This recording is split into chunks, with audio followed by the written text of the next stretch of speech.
નમસ્તે મિત્રો, smart teaching Ajay YouTube ચેનલમાં બધાનું હાર્દિક સ્વાગત કરું છું।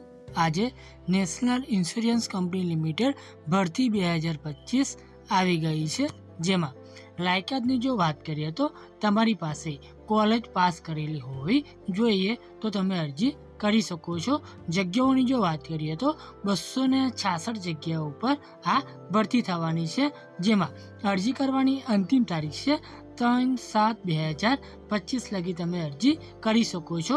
આમાં પસંદગી પ્રક્રિયા શું રહેવાની છે, ઉંમર મર્યાદા, અરજી ફી શું રાખવામાં આવેલી છે જેવી સંપૂર્ણ માહિતી આપણે આ વિડીયોમાં જોવાના છીએ।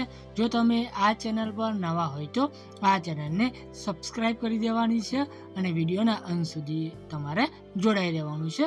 તો વિડીયોની શરૂઆત કરીએ।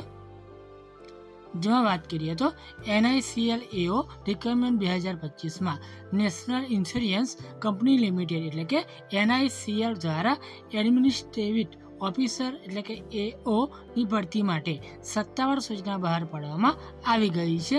આ ભરતીમાં કુલ 266 જગ્યાઓનો સમાવેશ થાય છે।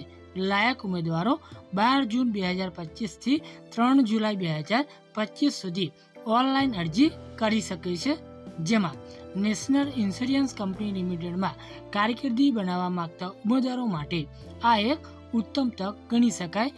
જેમાં પસંદગી પ્રિલિમિનરી પરીક્ષા, મુખ્ય પરીક્ષા, ત્યારબાદ ઇન્ટરવ્યૂ અને દસ્તાવેજ ચકાસણી દ્વારા કરવામાં આવશે।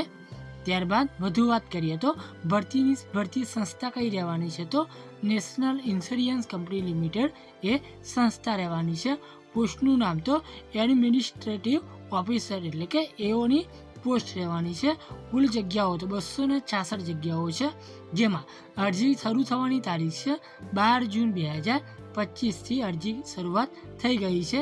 જેમાં કેટેગરીની વાત કરીએ તો NICL AO ભરતી 2025 છે, જે સત્તાવાર જે વેબસાઇટ આપેલી છે ત્યાંથી તમે ઓનલાઈન અરજી કરી શકો છો।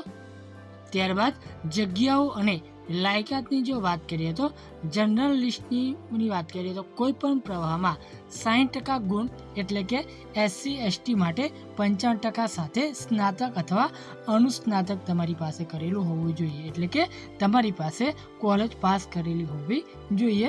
ત્યારબાદ સ્પેશિયાલિસ્ટની વાત કરીએ તો ડોક્ટર્સ, જેમાં MBBS અને MD MS માન્ય NMC રાજ્ય નોંધણી સાથે કરેલું હોવું જોઈએ।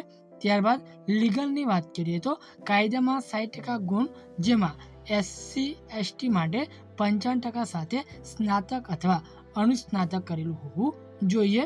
ત્યારબાદ ફાઇનાન્સની વાત કરીએ તો આમાં CA એટલે કે ICAI અને ICWA અથવા BCom અથવા MCom 60% ગુણ, જેમાં SC અને ST માટે 55% સાથે તમારે પાસ કરેલું હોવું જોઈએ તો તમે અરજી કરી શકો છો। ત્યારબાદ ITની જો વાત કરીએ તો IT અથવા CSમાં BTech MCA 60% ગુણ, જેમાં SC અને ST માટે 55% ગુણ તમારે મેળવેલા હોવા જોઈએ તો તમે અરજી કરી શકો છો। ત્યારબાદ ઓટોમોબાઈલ એન્જિનિયરની વાત કરીએ તો ઓટો અથવા કોઈપણ એન્જિનિયરિંગમાં BE BTech અથવા MTech પ્લસ ઓટોમોબાઈલ એન્જિનિયરિંગમાં 1 વર્ષનો ડિપ્લોમા અનુભવ હોવો જોઈએ। જો તમે આ લાયકાત ધરાવતા હોય તો તમે અરજી કરી શકો છો। ત્યારબાદ મિત્રો આપણે અરજી ફીની જો વાત કરીએ તો જનરલ, OBC અને EWS માટે 1000 રૂપિયા તમારે ફી ચૂકવવાની છે। ત્યારબાદ મિત્રો SC ST અને PWBD માટે તમારે 250 રૂપિયા અરજી ફી ચૂકવવાની રહેશે। આ જે અરજી ફી છે એ તમારે ઓનલાઈન ચૂકવણી કરવાની રહેશે। ત્યારબાદ વય મર્યાદાની જો વાત કરીએ તો વય મર્યાદા 21 થી 30 વર્ષ, જેમાં વય મર્યાદા 1/5/2025ના રોજ ગણવામાં આવશે। વયમાં છૂટછાટ નિયમો મુજબ આપવામાં આવશે। ત્યારબાદ અરજી શરૂ થવાની તારીખ છે 12/6/2025, જ્યારે અરજી કરવાની છેલ્લી તારીખ છે 3/7/2025 લગી તમે અરજી કરી શકો છો। ત્યારબાદ પ્રિલિમિનરી પરીક્ષાની તારીખ 20/7/2025 અને મુખ્ય પરીક્ષાની તારીખ 31/8/2025 રાખવામાં આવેલી છે। ત્યારબાદ પસંદગી પ્રક્રિયા શું રહેવાની છે, તો સૌપ્રથમ પ્રિલિમિનરી પરીક્ષા, ત્યારબાદ મુખ્ય પરીક્ષા, પછી ઇન્ટરવ્યૂ અને છેલ્લે દસ્તાવેજ ચકાસણી. આ પ્રમાણે તમારી જે પસંદગી છે એ થવાની છે. ત્યારબાદ કેવી રીતે અરજી કરવી?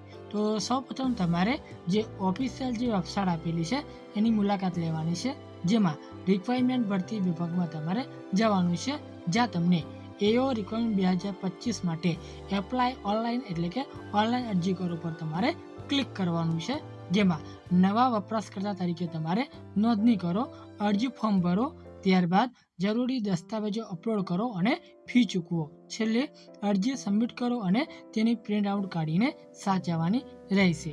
અને બીજી એક વાત કે આની જે આપણને ઓફિશિયલ જે નોટિફિકેશન મળી છે એની લિંક પણ વિડીયોની નીચે આપી દીધેલી છે, ત્યાંથી તમે વધુ માહિતી એકત્રિત કરી શકો છો. જો તમને આ માહિતી ઉપયોગી થઈ હોય તો મિત્રો આ ચેનલને સબસ્ક્રાઈબ કરી દેવાની છે, વિડીયોને લાઈક શેર કરી દેવાનું છે, કેમ કે મિત્રો દરેક નોટિફિકેશન આપણે લાવતા હોઈએ છીએ. તો રજા લઈએ. જય હિન્દ, જય ભારત.